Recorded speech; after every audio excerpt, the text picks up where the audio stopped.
please subscribe and don't forget to press the bell icon to get notified whenever we upload a new video.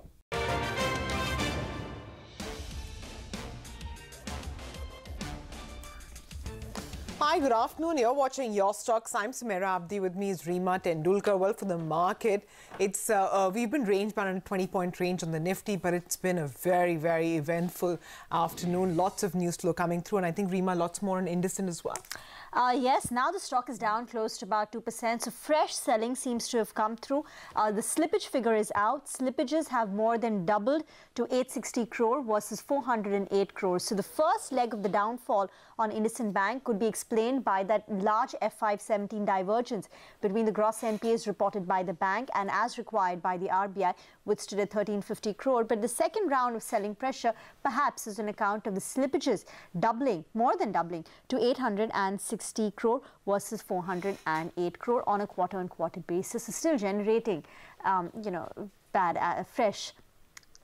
assets. So that's about IndusInd Bank, but it's taken down Axis Bank, HDFC Limited with itself, which is why the Nifty has also seen a tad bit of a cut. All right, so we'll try and get some more details on IndusInd, and we'll also track the other stories of the afternoon. But let's get started and answer a few queries that have been coming in from our many viewers. Vijay Chopra and Rajat both are our two experts who join in this afternoon to answer all those questions. Gentlemen, good afternoon to both of you. Our first caller is through to us. Satyajit Chaure now calls in from Pune.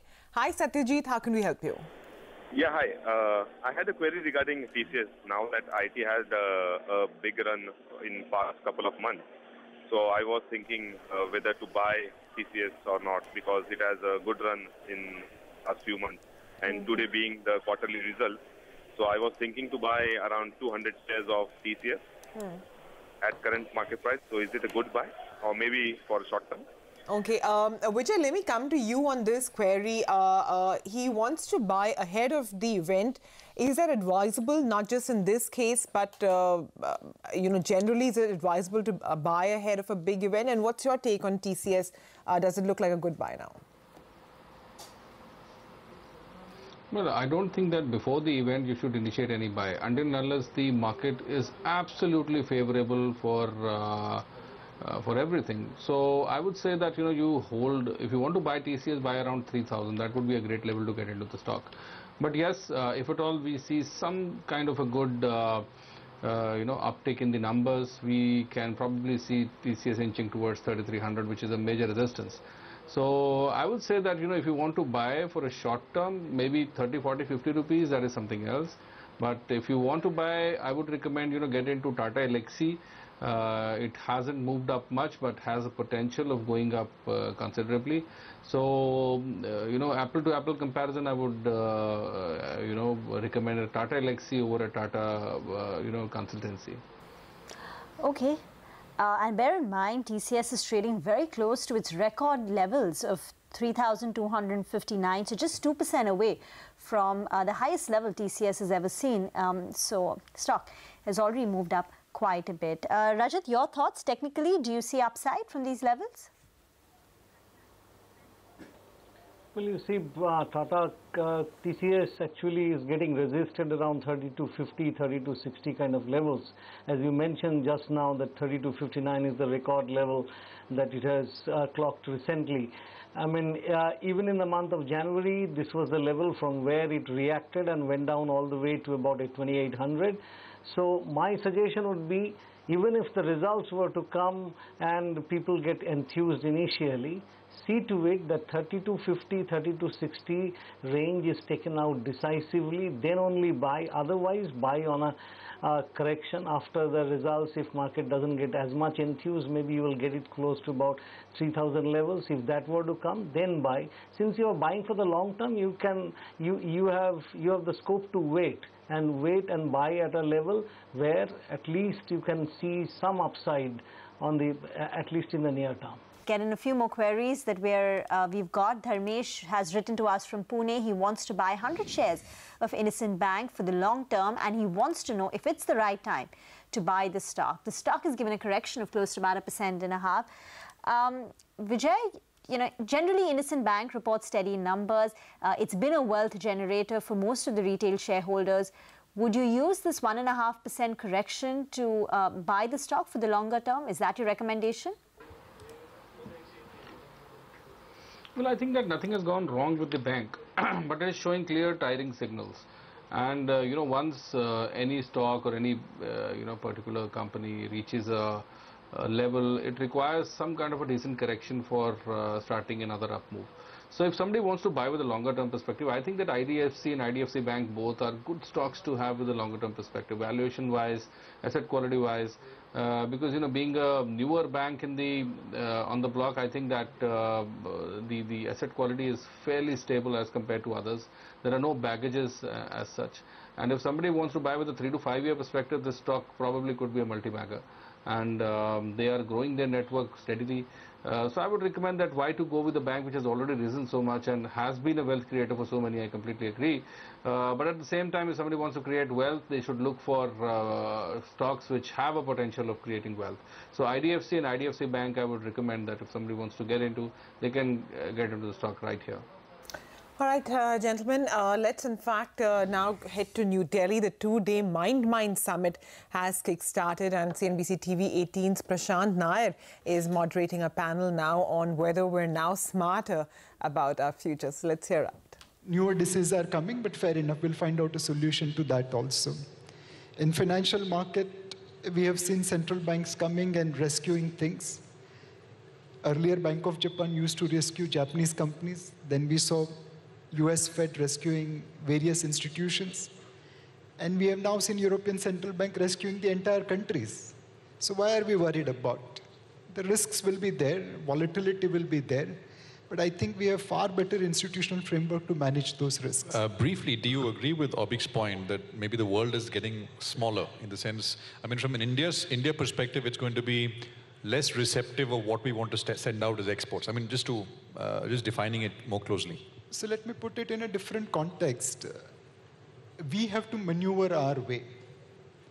If US and China is fighting on trade war, can we go to US and say that, look, China exports $280 billion of garments to all of you, including yourself. We are exporting only $17 billion. We have allowed your Google to enter into India. China doesn't allow. We have allowed your Uber to enter into India. China forces it to merge with Didi. We have allowed your Amazon to enter into India, and we might allow Walmart to buy Flipkart. China wouldn't allow that. Now, we have been so favorable to you. Why don't you buy $280 billion of garments from me and $17 billion from China? If you can do that, our job is done. We don't care about the world. We can still get the way we want. Similarly, we have $60 billion trade deficit with China. There's no other country on this planet which has this kind of percentage to GDP trade deficit with China. Now, what are we doing about it? This trade deficit is so large. China and Pakistan have become friends. There are many factors, but one of the factors is China-Pakistan Economic Corridor, which is $60 billion investment. Who finances that? You and me. If all of us stop consuming Chinese goods just for 1 year and gave that money to Pakistan, Kashmir problem will be solved. So can you maneuver things in this volatile world to your benefit? We have to be selfish and we have to protect our interest first. So far, we have been believing in Atithi Devo Bhava. We haven't maneuvered world to our interest. You are also recommending more inward looking in the sense. I mean, take care of your interest. Look outside, but protect your interest. There's no harm in being selfish. Sure. Pawan, comment on some of the points. Well, generally, I would agree with that, which is, if the big boys are getting into a fight, I mean, look, our economy is mostly a domestic economy. Our net imports, while matter to some extent, they're not answer moving. So keep your head down, focus on your interests. And on balance, I think we're a very open economy. I mean, yes, there's a trade deficit with the US, but it's $20 billion, right? I don't think Trump is, other than a few of the headlines on outsourcing of jobs, etc., I don't think he's losing sleep over our trade deficit, if you will. But I think with China, we do have an issue. And, we have $72 billion of electronic imports.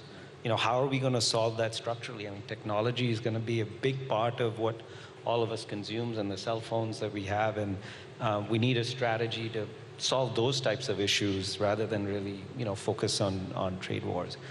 I think going back to your earlier question on riskier place, often embedded in that question is this view of economic cycles, right? Are we headed for another downturn of some sort? And I would tell you at least our view, and if you just look at the US as being one of the big drivers of the global economy, you're now 9 years into an expansionary phase, right? So we can all debate whether a downturn's coming next year or the year after or the extent of the downturn. But at least our view is that we're closer to something, to a hiccup at a minimum than we were a few years ago. And just business cycles historically will teach you, and I don't think we probably subscribe, or I personally don't subscribe to the view of now it's all secular growth forever because technology has changed the world.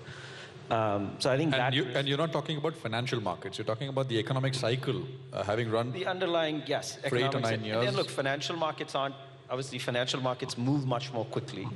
And so you can have political events that will drive dramatic outcomes in financial markets that may not impact the underlying economy. But I'm saying if you just looked at, GDP growth of economies and what kind of is happening to global growth, I think you are probably in a riskier phase than you were a few years ago. I also think you have a lot more political risk. I mean, you've got strong individuals like, leaders, Trump obviously being the one who's most talked about, the trade wars, et cetera, which I think can drive more risk both for financial markets and economy. But I also do agree, these are all things that, the world has taken in stride. I mean, you could have looked back 5 years and pointed to many of the same risks, and I think no one would have said the next 5 years would have looked like the way they did for the global economy. But I do think if you go out to the medium term, one of the things the election of Trump, Brexit, and this notion has gotten a lot of press, is this disenfranchisement of people, driven in large part by the changes technology is going to drive in the labor markets. Well, the market just off of the day's low for sure. So 10,500 odd on the Nifty. It's about 0.25% higher. The mid-cap index doing just a tad bit better, and the Nifty Bank, which at one point had actually now moved into the red, so that is seeing some bit of slim gains right now. We've already got numbers from IndusInd Bank. The big one we're awaiting now is TCS. And then, of course, next week is when we have a whole host of banking companies that will be releasing their numbers. But for now, it's time for us to wrap up on your stocks.